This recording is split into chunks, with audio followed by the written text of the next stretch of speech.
Assalamualaikum warahmatullahi wabarakatuh. Saya Ega Ayu Wulandari dengan NIM 1815401143 akan menjelaskan mengenai kehamilan ektopik terganggu. Yang pertama yaitu definisi dari kehamilan ektopik. Kehamilan ektopik didefinisikan suatu kehamilan yang pertumbuhan sel telur yang telah dibuahi tidak menempel pada dinding endometrium cavum uteri, tetapi biasanya menempel pada daerah di dekatnya. Yang berikutnya yaitu epidemiologi dari kehamilan ektopik.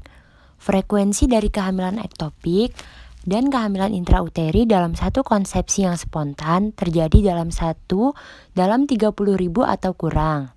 Angka kehamilan ektopik per 1000 diagnosis konsepsi kehamilan atau kelahiran hidup telah dilaporkan berkisar antara 2,7 hingga 12,9. Angka kejadian kehamilan ektopik dari tahun ke tahun cenderung meningkat. Di antara faktor-faktor yang terlibat adalah meningkatnya pemakaian alat kontrasepsi dalam rahim, penyakit radang panggul, usia ibu yang lanjut, pembedahan pada tuba, dan pengobatan infertilitas dengan terapi induksi superovulasi.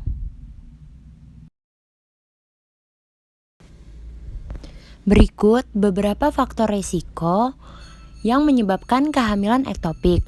Namun, kehamilan ektopik juga dapat terjadi pada wanita tanpa faktor risiko. Yang pertama, penggunaan kontrasepsi spiral dan progesteron. Kehamilan ektopik meningkat apabila ketika hamil masih menggunakan kontrasepsi spiral sebesar 3-4%. Pil yang hanya mengandung hormon progesterol juga meningkatkan kehamilan ektopik karena dapat mengganggu pergerakan sel rambut silia di seluruh tuba yang membawa sel telur yang sudah dibuahi untuk berimplantasi ke dalam rahim. Yang kedua, ada faktor abnormalitas dari zigot. Apabila tumbuh terlalu cepat atau tumbuh dengan ukuran besar, maka zigot akan tersendat dalam perjalanan pada saat melalui tuba, kemudian berhenti dan tumbuh di saluran tuba. Yang ketiga, ada faktor tuba.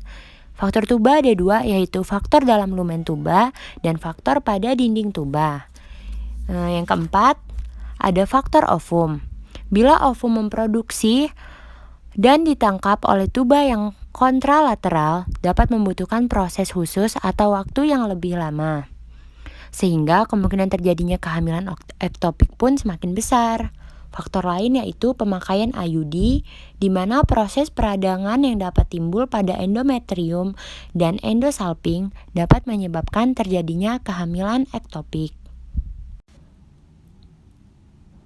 Yang selanjutnya yaitu gambaran klinik dari kehamilan ektopik terganggu. Selain gejala-gejala yang telah digambarkan di atas, diagnosis kehamilan ektopik terganggu pada jenis yang mendadak atau akut biasanya tidak sulit. Nyeri merupakan keluhan utama pada kehamilan ektopik terganggu. Pada ruptur tuba, nyeri perut bagian bawah terjadi secara tiba-tiba dan intensitasnya disertai dengan perdarahan yang menyebabkan penderita pingsan, tekanan darah dapat menurun, dan nadi meningkat serta perdarahan yang lebih banyak dapat menimbulkan syok. Ujung ekstremitas pucat, basah, dan dingin. Rasa nyeri mula-mula terdapat dalam satu sisi, tetapi setelah darah masuk ke dalam rongga perut, rasa nyeri menjalar ke bagian tengah atau ke seluruh perut bawah. Dan bila membentuk hematokel retrouterina menyebabkan defekasi nyeri. Perdarahan pervagina merupakan tanda penting kedua KIT. Hal ini menunjukkan kematian janin dan berasal dari cavum uteri karena pelepasan DESI 2. Yang menonjol lagi yaitu pasien tanpa kesakitan, pucat, dan pada pemeriksaan ditemukan tanda-tanda syok serta perdarahan rongga perut. Pada pemeriksaan ginekologik ditemukan serviks yang nyeri bila digerakkan dan cavum Douglas yang menonjol dan nyeri teraba. Yang selanjutnya yaitu diagnosa pada kehamilan ektopik terganggu. Yang pertama yaitu anamnesis. Haid biasanya terlambat untuk beberapa waktu dan kadang-kadang terdapat gejala subjektif kehamilan muda. Nyeri abdominal terutama bagian bawah dan perdarahan pervaginam pada trimester pertama. Kehamilan merupakan tanda dan gejala klinis yang mengarah ke diagnosis kehamilan ektopik. Gejala-gejala nyeri abdominal dan perdarahan pervaginam tidak terlalu spesifik atau juga sensitif. Yang selanjutnya yaitu pemeriksaan umum. Penderita tampak kesakitan dan pucat. Pada perdarahan dalam rongga perut terdapat tanda-tanda syok. Pada jenis tidak mendadak, perut bagian bawah hanya sedikit menggembung dan nyeri tekan. Kehamilan ektopik yang belum terganggu tidak dapat didiagnosis secara tepat semata-mata atas adanya gejala-gejala klinis dan pemeriksaan fisik. Yang selanjutnya yaitu pemeriksaan ginekologi. Tanda-tanda kehamilan muda mungkin ditemukan. Pergerakan serviks menyebabkan rasa nyeri. Bila uterus dapat diraba, maka akan teraba sedikit membesar dan kadang-kadang teraba tumor di samping uterus dengan batas yang sukar ditentukan. Kaufum Douglas yang menonjol dan nyeri raba menunjukkan adanya hematokel retrouterina. Yang keempat yaitu ada pemeriksaan laboratorium. Pemeriksaan hemoglobin dan jumlah sel darah merah berguna dalam menegakkan diagnosis kehamilan ektopik terganggu, terutama bila ada tanda-tanda perdarahan dalam rongga perut. Pada kasus tidak mendadak biasanya ditemukan anemia, tetapi harus diingat bahwa penurunan hemoglobin baru terlihat setelah 24 jam.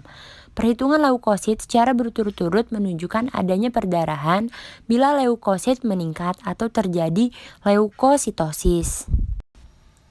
Yang selanjutnya yaitu adalah kuldosentesis, yaitu suatu cara pemeriksaan untuk mengetahui apakah terdapat darah dalam kafum Douglas.